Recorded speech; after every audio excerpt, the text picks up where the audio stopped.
السلام علیکم ورحمۃ اللہ وبرکاتہ۔ محترم ناظرین، رمضان کا مبارک مہینہ آنے والا ہے۔ اس کے استقبال کے لیے ہمیں کیا کرنا چاہیے؟ یعنی رمضان میں انٹری سے پہلے ہم رمضان کا استقبال کس طرح سے کر سکتے ہیں، اسی حوالے سے چند باتیں کتاب و سنت کی روشنی میں آپ تک پہنچانے کی سعادت حاصل کر رہا ہوں۔ اللہ ہم سب کو کہنے سننے سے زیادہ عمل کی توفیق دے۔ دیکھیں، سب سے پہلے ماہ شعبان کے جو روزے ہیں اس کو رکھنے کی ہمیں کوشش کرنی چاہیے۔ اللہ کے نبی علیہ الصلوۃ والسلام کثرت سے اس مہینے میں روزہ رکھتے تھے، یعنی شعبان کے مہینے میں آپ علیہ الصلوۃ والسلام اکثر روزہ رکھتے تھے، زیادہ سے زیادہ روزہ رکھتے تھے۔ تو ہمیں بھی سنت پہ عمل کرنا چاہیے اور زیادہ سے زیادہ روزہ رکھنا چاہیے۔ اسی طریقے سے اس مہینے میں ہمارے جو روزے چھوٹ گئے ہیں تو اس مہینے میں ہمیں اس کی قضا کر لینی چاہیے، کیونکہ حضرت عائشہ صدیقہ رضی اللہ تعالی عنہا اپنے چھوٹے ہوئے روزوں کی قضا شعبان میں کرتی تھیں۔ تو شعبان کے مہینے میں خاص طور سے وہ خواتین جن کے روزے شرعی عذر کی بنیادوں پر چھوٹ جاتے ہیں، انہیں رمضان سے پہلے جو شعبان کا مہینہ ہے اس میں قضا کر لینی چاہیے۔ حضرت عائشہ صدیقہ رضی اللہ تعالی عنہا یہی کرتے۔ اسی طریقے سے رمضان کا مہینہ جو آنے والا ہے اس کی عظمت کا ادراک کیجئے، کتنا عظیم مہینہ ہے، اس کا احساس ہمیں ہونا چاہیے۔ ظاہر بات ہے جو چیز آنے والی ہے اور وہ چیز کتنی اہم ہے، اگر اس کا احساس ہم نہیں کر پائیں گے، اس کا احساس ہمیں نہیں ہوگا تو اس کی عظمت اور اس کا احترام بھی ہم نہیں کر پائیں گے۔ اس لیے اس کی عظمت کا احساس ہمیں کرنا چاہیے۔ آپ دیکھیں، رمضان مہینے کے اندر ایک رات ہے جو 1000 مہینے کی عبادتوں پر بھاری ہے۔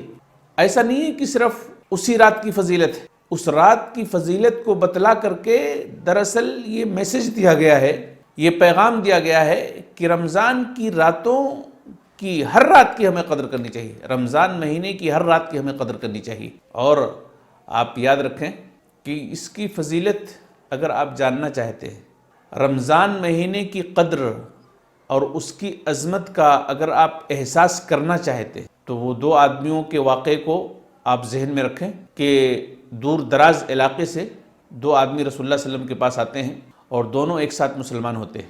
ان میں سے ایک پہلوان تھا، اللہ کے راستے میں لڑ کر کے شہید ہو گیا۔ دوسرا جو آدمی تھا اس کی وفات 1 سال کے بعد ہوتی۔ راوی اس حدیث کے حضرت طلحہ رضی اللہ تعالیٰ عنہ ہیں، طلحہ بن عبید اللہ۔ حضرت طلحہ کہتے ہیں کہ میں نے خواب میں دیکھا جنت سے ایک آدمی نکلا اور اس آدمی کو جنت میں لے گیا جو بعد میں انتقال ہوا تھا، جس کی طبعی موت ہوئی تھی۔ اور پھر اس کے بعد کہتے ہیں کہ میں نے دیکھا کہ وہی آدمی پھر نکلا اور دوسرے آدمی کو پھر جنت میں لے کر کے گیا۔ یہ دوسرا آدمی کون؟ جو شہید ہوا تھا اللہ کے راستے میں، اس کو جو ہے جنت میں لے کر گیا۔ طلحہ کہتے ہیں کہ پھر میرے پاس پھر وہی آدمی آیا اور کہا کہ بھی تمہارا وقت نہیں آیا ہے، تم چلے جاؤ۔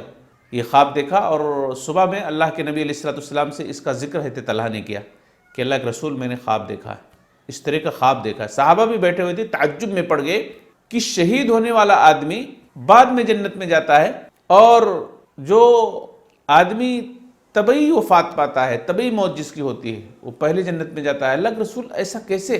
حالانکہ شہادت کا درجہ تو بڑا ہے نا، ہونا تو یہ چاہیے تھا کہ شہید پہلے جنت میں جائے، لیکن یہاں شہید بعد میں جنت میں جاتا ہے، پہلے وہ آدمی جنت میں جاتا ہے جو 1 سال کے بعد وفات پاتا ہے، طبعی وفات پاتا ہے۔ اللہ کے نبی علیہ الصلوۃ والسلام نے کہا کہ تعجب کیوں کرتے ہو؟ کیا ایسا نہیں ہے کہ جو 1 سال کے بعد وفات پایا اس کو 1 سال میں ایک رمضان کا مہینہ بھی ملا، اسے رمضان کا مہینہ بھی ملا، اس نے اس مہینے کے روزے رکھے، شب بیداری کی، تلاوت کیا، اللہ کو یاد کیا۔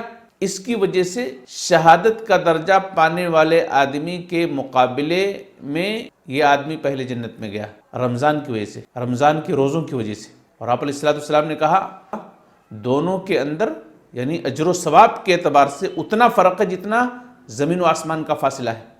آپ غور کیجئے کہ رمضان کے روزوں کی کس قدر اہمیت ہے۔ راہ جہاد میں شہید ہونے والے سے بھی پہلے جنت میں اللہ تعالیٰ داخلہ نصیب فرماتا ہے۔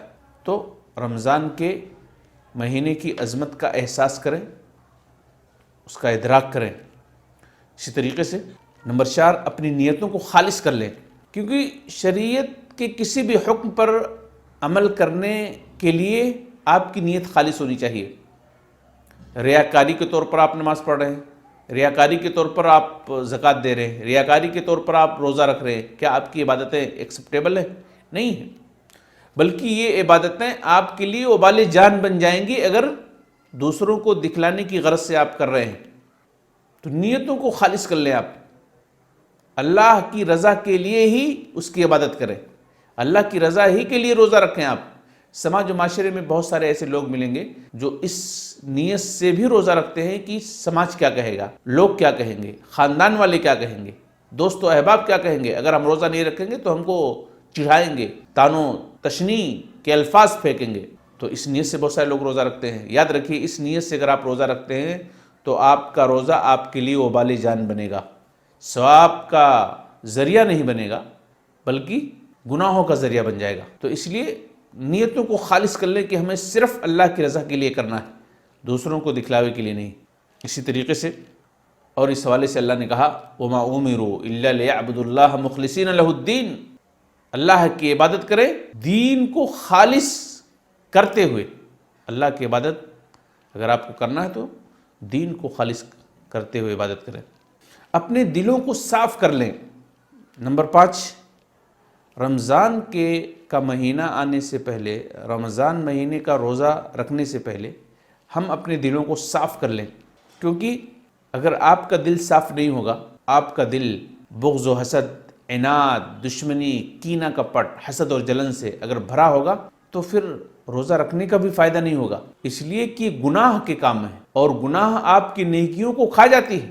اس لیے اپنے دلوں کو صاف رکھیں۔ آپ سماج میں کتنے ایسے لوگ ملیں گے معاشرے کے اندر جو اپنے دل میں کسی کے تعلق سے بغض حسد رکھتے ہیں، دشمنی رکھتے ہیں، کینہ کپٹ رکھتے ہیں، اور اس طریقے سے اس حال میں ان کی عبادتیں بھی ہوتی ہیں، ان کی نمازیں بھی ہوتی ہیں، ان کے روزے بھی ہوتے ہیں، ساری چیزیں ہوتی ہیں۔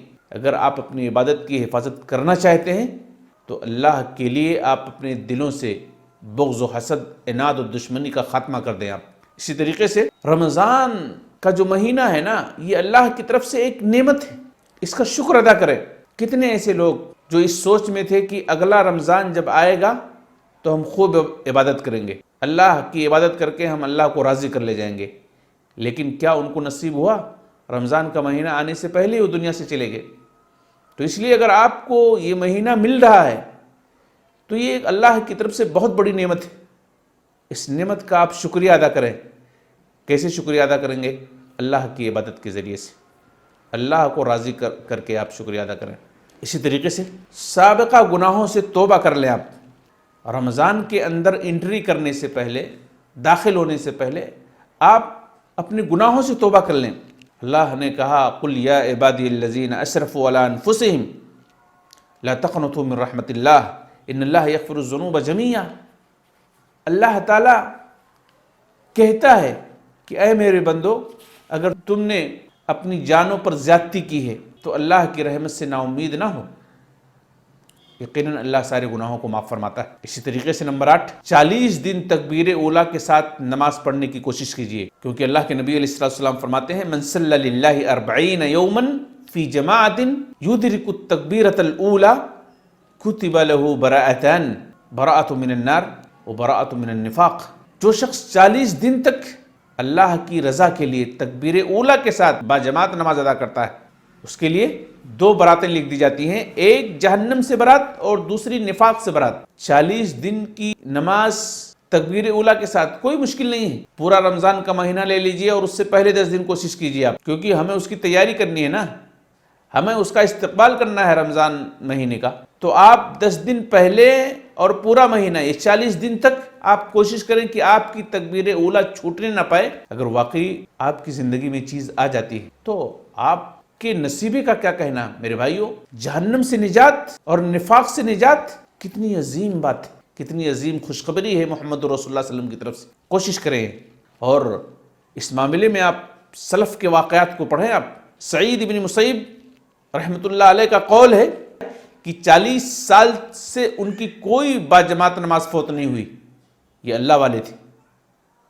اللہ والے تھے۔ اسی طریقے سے امام ربیعہ کے حوالے سے یہ بات آتی ہے، یہ کہتے ہیں کہ مؤذن نے 40 سال سے صبح کی اذان نہیں دی مگر میں اس وقت مسجد میں ہوتا سوائے ان اوقات کے کہ میں مریض ہوں یا مسافر ہوں۔ کیسے تھے اسلاف ہمارے؟ ان کو تو کوئی ولی ہی نہیں کہتا ہے۔ ولی بننے کے لائق اور حقدار حقیقت میں یہی لوگ ہیں۔ 40 سال تک تکبیر اولیٰ کے ساتھ نماز پڑھتے رہے، یہ سلف ہے، ان کی زندگیوں کو ہمیں پڑھنا چاہیے۔ اسی طریقے سے نمبر 9، ماہ رمضان کے مسائل کو ہمیں سیکھنا چاہیے، کیونکہ کوئی بھی عبادت کرنے سے پہلے جب بندہ اس عبادت کے بارے میں اس سے معلومات نہیں ہوگی تو غلط سلط چیزیں کرے گا، غلط طریقے سے اس کو ادا کرے گا۔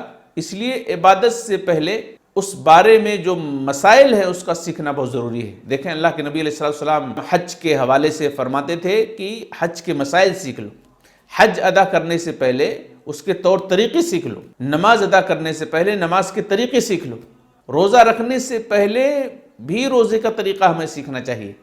اس لیے ہمیں اس پر دھیان دینے کی ضرورت ہے۔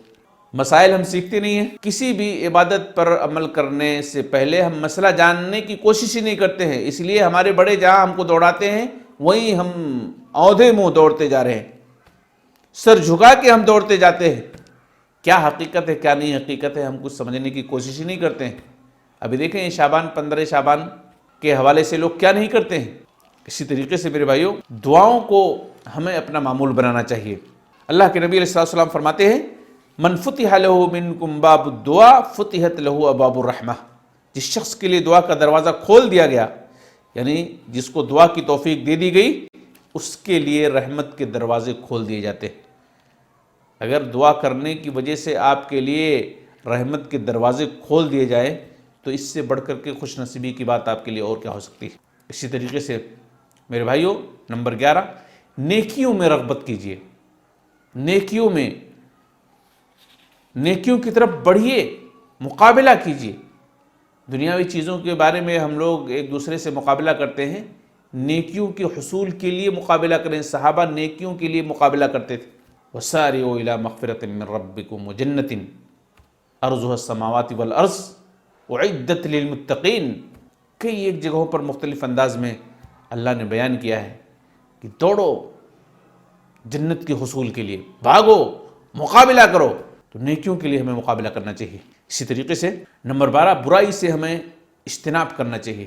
برائی سے اگر ہم اجتناب کرتے ہیں تو ہماری نیکیاں اللہ کے ہاں قبول ہوں گی، لیکن اگر ہم نیکیوں اور برائیوں کو آپس میں ملا دیے تو ہماری نیکیاں کسی کام کے لائق نہیں رہ پائیں گی۔ اس لیے میرے بھائیوں برائیوں سے اپنے آپ کو دور کیجیے۔ اسی طریقے سے عمرہ کی ترتیب کیجیے۔ آپ اگر اللہ نے آپ کو توفیق دیا ہے تو عمرہ کرنے کی کوشش کیجیے، کیونکہ اللہ کے نبی علیہ السلام فرماتے ہیں ماہ رمضان میں عمرہ کرنا ثواب کے اعتبار سے حج کے برابر ہے۔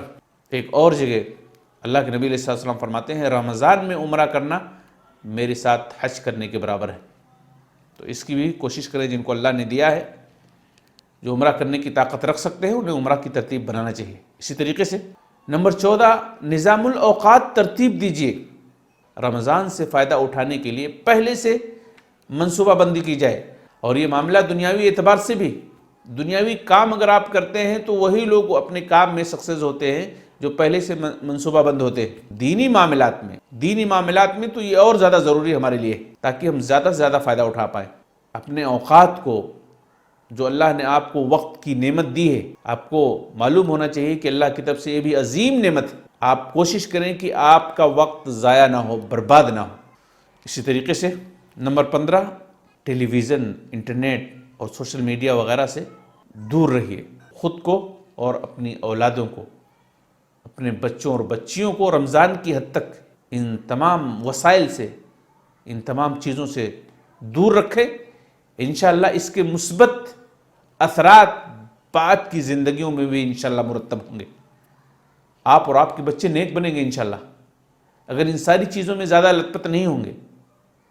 اگر ٹیلی ویژن، انٹرنیٹ اور سوشل میڈیا کی دنیا میں بے حیائی پھیلاتے ہیں یہ ساری چیزیں، اگر اس میں زیادہ لت پت نہیں رہیں گے، انشاءاللہ اس سے پرہیز کریں گے تو آپ کا رمضان بھی صحیح سے گزرے گا اور بعد کے آنے والے مہینوں میں بھی آپ کی زندگیوں میں اچھے اثرات مرتب ہوں گے انشاءاللہ، اس لیے دور رکھیں۔ اسی طریقے سے نمبر 16، رمضان سے پہلے شاپنگ کر لیں۔ کیوں؟ اس لیے کہ اللہ کے نبی علیہ السلام نے فرمایا احب البلاد الی اللہ مساجدها وابغض البلاد الی اللہ اسواقها۔ اللہ کے نزدیک سب سے محبوب جگہیں اس کی مسجدیں ہیں اور اللہ کے نزدیک سب سے ناپسندیدہ جگہیں بازار ہیں۔ پہلے ہی شاپنگ کر لیں تاکہ رمضان کے مہینے میں آپ بلا وجہ رمضان کے خیر و برکات سے محروم نہ ہوں۔ اسی طریقے سے غربا اور مساکین کو یاد کریں۔ یاد رکھیں کہ اللہ کے نبی علیہ السلام فرماتے ہیں من نفس مؤمن کربۃ من کرب الدنیا نفس اللہ عنہ کربۃ من کرب یوم القیامہ، جس نے اپنے بھائی سے دنیا کی پریشانیوں میں سے کوئی پریشانی دور کی، اللہ اس سے قیامت کے دن کی پریشانیوں میں سے پریشانیوں کو دور کرے گا۔ اور جس نے کسی مسلمان کے عیوب کی پردہ پوشی کی، اللہ تعالیٰ دنیا اور آخرت میں اس کے عیبوں پر پردہ ڈال دے گا۔ جس نے کسی مسلمان کے لیے آسانیاں پیدا کی، اللہ اس کے لیے دنیا اور آخرت میں آسانیاں پیدا فرما دے گا، اور اللہ اس وقت تک بندے کی مدد میں رہتا ہے جب تک بندہ اپنے بھائی کی مدد میں رہتا ہے۔ واللہ فی عون العبد ما کان العبد فی عون اخیہ۔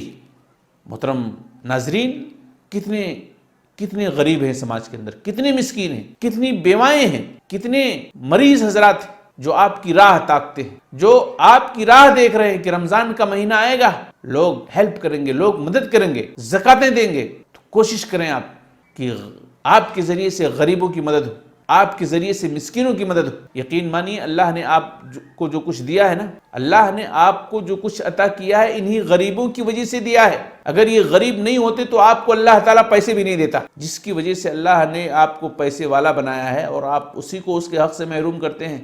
غریبوں کی مدد کیجیے۔ رمضان کا مہینہ ہمدردی کا مہینہ ہے، غم گساری کا مہینہ ہے، آپ مدد کیجیے غریبوں کی۔ اسی طریقے سے نمبر 18، بہترین تبدیلی لانے کی کوشش کیجیے۔ آپ یہ سوچئے کہ پچھلے رمضان کے مقابلے میں آنے والے رمضان میں ہمیں کچھ اور اچھا کرنا ہے۔ ہماری زندگیوں میں کتنے ہی رمضان آئے، اور اگر اللہ نے زندگی دی تو پتہ نہیں کتنے آئیں گے، مگر اس بار کوشش کریں کہ اس رمضان میں ہم اپنے اندر حقیقی تبدیلی لانی ہے، حقیقت میں ہمیں اپنے آپ کو صحیح راستے پر چلانا ہے۔ اگر اس طریقے سے آپ کی سوچ بدلتی ہے، اگر اس طرح سے آپ تبدیلی لاتے ہیں تو انشاءاللہ یہ تبدیلیاں آنے والے مہینوں میں بھی آپ کے لیے کام آئیں گی۔ کوشش کریں آپ۔